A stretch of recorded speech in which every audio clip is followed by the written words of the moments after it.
Donc Gaël Garnier, je suis installé en GAEC avec mes parents depuis 2009.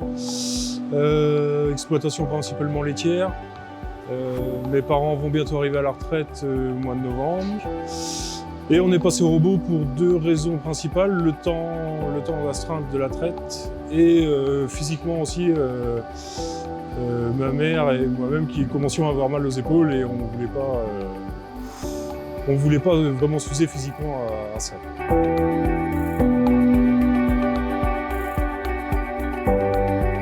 Donc actuellement, sur la campagne dernière, on a livré à la laiterie 1 630 000 avec 2 robots A4. On est parti sur des robots Lely pour deux choses. La capacité, pour nous, selon nous, la capacité de produire notre référence laitière à l'époque, qui pour nous, les robots étaient les plus aptes à le faire, et des coûts de maintenance plutôt raisonnables, quoi. Et de manière générale, quand on a été voir les différents exploitants qui étaient déjà équipés, la fiabilité qui semblait ressortir de ce système-là.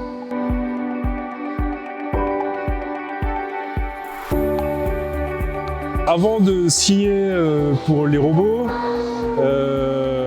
donc c'était Cyril Le Goff à l'époque, bon voilà, au tout début, ils n'étaient pas forcément chauds de nous vendre des robots parce qu'ils n'étaient pas forcément sûrs qu'on soit capable de faire notre référence laitière. Voilà, c'est quelque chose qui nous fait sourire aujourd'hui, mais tout a été remis à plat et revu. En termes d'alimentation vache laitière, on a également revu les rations pour permettre d'augmenter la production par vache.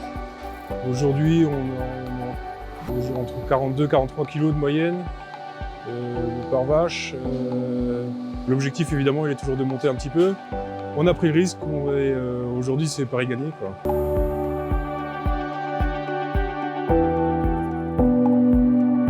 Donc en termes d'organisation du travail au quotidien, le principal temps à passer, c'est vraiment gérer les vaches qui sont en retard.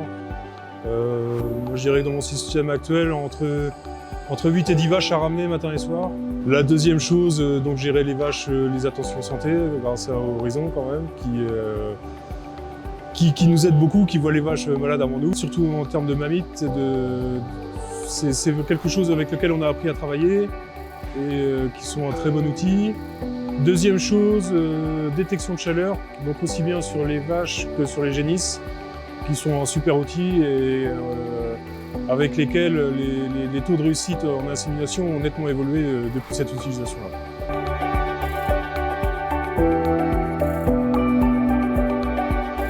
Il y a un inconvénient quand les robots sont saturés comme ça, on est toujours autour de 6-7% temps libre. De manière générale, on arrive de descendre même en dessous. Le souci, c'est les passages autonomes des primipares. À l'avenir, on a le projet d'un 3e robot pour essayer de soulager un petit peu le système, essayer de désaturer un petit peu le système de l'ensemble, pour anticiper le départ de mes 2 parents à la retraite, essayer de redonner un petit peu de souplesse au système pour pallier au manque de main-d'œuvre.